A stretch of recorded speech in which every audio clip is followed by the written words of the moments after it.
سلطان صلاح الدین ایوبی اور صلیبی جنگجوؤں کے درمیان سال بہ سال تک معرکہ آرائیاں جاری رہیں۔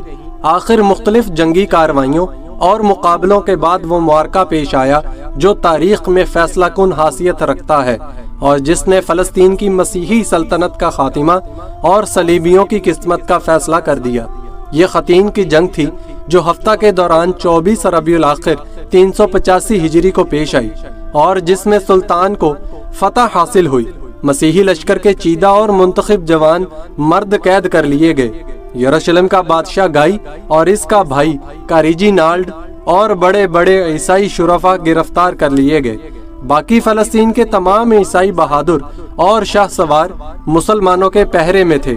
مسیحی لشکر کے معمولی سپاہی پیدل اور سوار جو زندہ بچے تھے سب مسلمانوں کے امیر ہو گئے۔ ایک ایک مسلمان سپاہی 30 عیسائیوں کو جنہیں خود اس نے گرفتار کیا تھا خیمے کی رسی میں باندھے لے جاتا دیکھا گیا۔ ٹوٹی ہوئی صلیبوں اور کٹے ہوئے ہاتھ پاؤں میں مردوں کے ڈھیر اس طرح لگے تھے جیسے پتھر پر پتھر پڑے ہوں، اور کٹے ہوئے سر زمین پر اس طرح بکھرے ہوئے تھے جیسے خربوزوں کے کھیت میں خربوزے پڑے نظر آئیں۔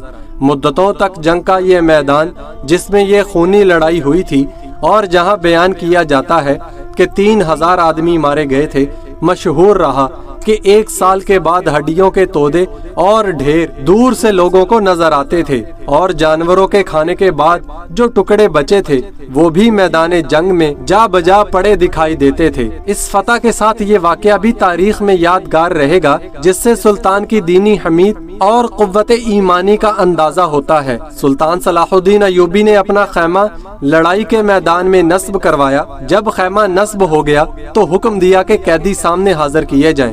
یروشلم کا بادشاہ گائی اور اس کا بھائی ریجی نالڈ دونوں اندر لائے گئے۔ سلطان نے بادشاہی یروشلم کو اپنے پہلو میں بٹھایا اور اسے پیاسا دیکھ کر برف میں سرد کیے ہوئے پانی کا کٹورا دیا۔ سلطان یہ دیکھ کر ناخوش ہوا اور ترجمان سے کہا کہ بادشاہ گائی نے دیا ہے، روٹی اور نمک جیسے دیتے ہیں وہ محفوظ سمجھا جاتا ہے، مگر یہ آدمی ریجی نالڈ اس قسم کی حفاظت میں بھی میرے انتقام سے نہیں بچ سکتا۔ سلطان اتنا کہہ کر کھڑا ہوا اور ریجی نالڈ کے سامنے آیا۔ ریجی نالڈ جب سے خیمہ میں داخل ہوا تھا برابر کھڑا رہا تھا۔ سلطان صلاح الدین ایوبی نے اس سے کہا کہ سن، میں نے تجھے قتل کرنے کی 2 مرتبہ قسم کھائی تھی۔ ایک مرتبہ تو اس وقت جب تو نے مکہ اور مدینہ کے مقدس شہروں پر حملہ کرنا چاہا تھا، دوسری مرتبہ اس وقت جب تو نے دھوکے اور دغا بازی سے حاجیوں کے قافلہ پر حملہ کیا تھا۔ جب ان بے کس حاجیوں نے تم سے انسانیت و شرافت کی درخواست کی تو تم نے گستاخانہ لہجے میں کہا کہ نعوذ باللہ، اپنے نبی صلی اللہ علیہ وسلم سے کہو کہ تمہیں رہائی دلوائیں۔ یہ فکرہ جب سلطان صلاح الدین ایوبی تک پہنچا تو اس نے قسم کھائی تھی کہ اگر یہ بے ادب اور گستاخ میرے ہاتھ آئے گا تو اپنے ہاتھ سے اسے قتل کر دوں گا۔ سلطان نے ریجی نالڈ سے کہا کہ دیکھ، اب تیری بے ادبی اور گستاخی کا انتقام لیتا ہوں۔ اتنا کہہ کر سلطان صلاح الدین ایوبی نے تلوار نکالی اور جیسا کہ عہد کیا تھا ریجی نالڈ کو اپنے ہاتھ سے قتل کیا۔ جو کچھ رمق باقی تھی اسے پہرے داروں نے آ کر ختم کر دیا۔ بادشاہ گائی اس قتل کو دیکھ کر لرز گیا اور سمجھا کہ اب اس کی باری آئے گی۔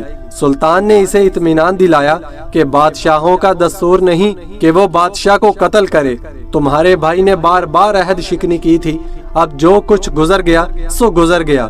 ایک روایت میں ہے کہ سلطان نے ریجی نالڈ کو طلب کیا اور کہا کہ لو، میں رسول کرم صلی اللہ علیہ وسلم کی شان میں گستاخی کا انتقام لیتا ہوں۔